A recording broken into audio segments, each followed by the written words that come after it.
My dear sisters and brothers, the content of our today's reading centers more on humility. Looking at our society today, what do you realize? There is too much noise. There is too much who do you know I am? There is too much personal identity traits where people want to superimpose other people that they feel they are better than. But in the midst of all this, Jesus is teaching us humility.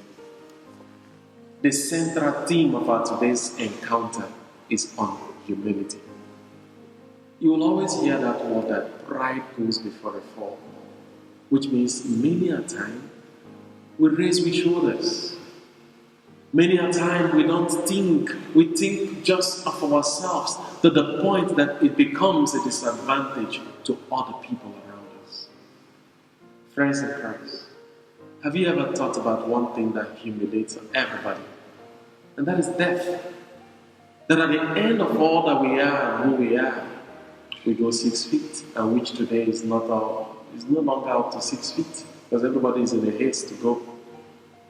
But I just want us to learn from the example of Jesus, especially in his warning aspect. He said, for everyone who exalts himself will be humbled, and the man who humbles himself will be exalted.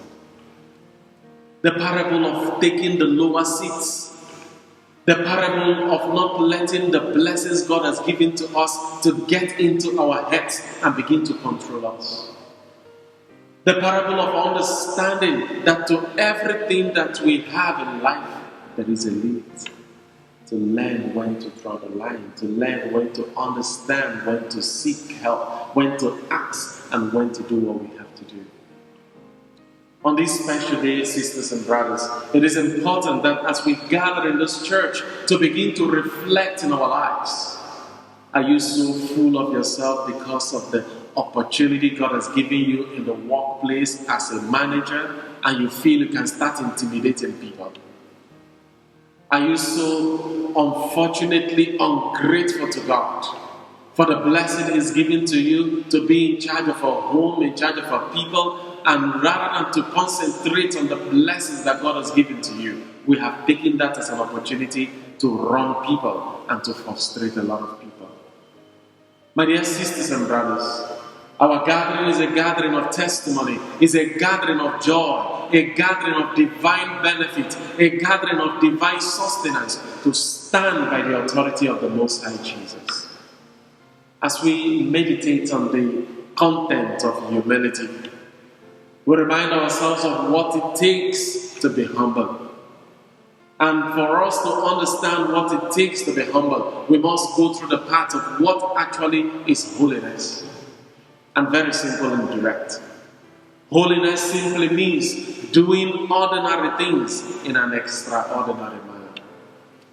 And humility also implies being ourselves as who we are and not forgetting the presence of God's manifestation in the lives of us all.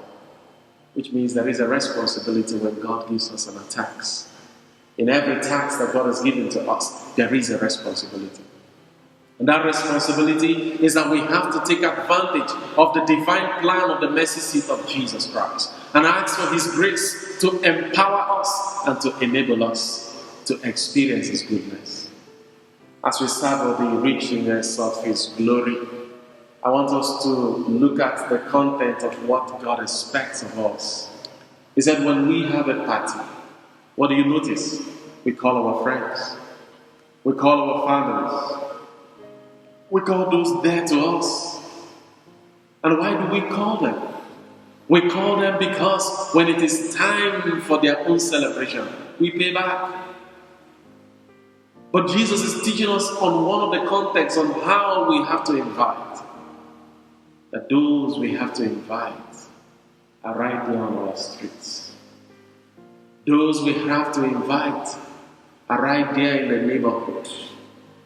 Those we have to invite are people which the world considers to be nobody. And now He tells us of the kinds of people we have to invite. We need to begin today to invite the poor. We need to begin again to invite the crippled. We need to begin again to invite the lame, the blind, those we know cannot pay us, those we know cannot in any way, whatever they have, cannot commensurate with what we already have and give it to them. As we savor the richness of God's goodness today, my dear sisters and brothers, the first reading from the book of Ecclesiastes urges us on one of the basic things we must necessarily do, that we have to be gentle in carrying out our business. And the only way to be gentle to carry out our business is to be humble. And the letter to the Hebrews, especially as we have recorded in the 12th chapter, beginning from verse number 18, we have to know where we are. We have to understand the presence of God. We have to understand the connection that has to do with the spiritual and the infinite. He said, what you have come is nothing known to the senses, not a blazing fire.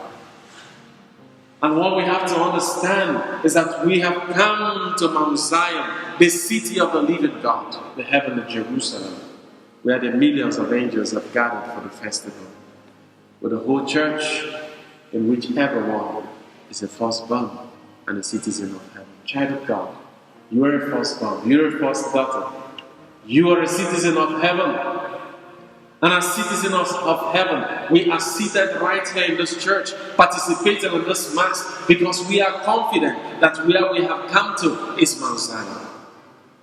Are you so intimidated and suppressed by the circumstances that is around you? I want you to know who you are, that you are the firstborn, you are the first daughter of Jesus, and where you are is Mount Zion. It means that because you are in the presence of Mount Zion, no harm can befall you. Because you are in the presence of Mount Zion, you cannot be frustrated. Because you are in the presence of Mount Zion, the reign of God's glory is going to be established upon you. As we go about our tasks, my dear sisters and brothers, let us surrender this week to the grace and the glory of the Most High God. Let us learn to be humble, and let us to understand that wherever we find ourselves is the presence where the Mount Zion can act. What are your conditions?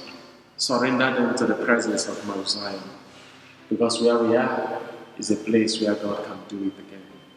We pray that through the sacrifice of this Mass, God in His infinite mercy will guide us, preserve us, and uplift our spirits through Christ our Lord.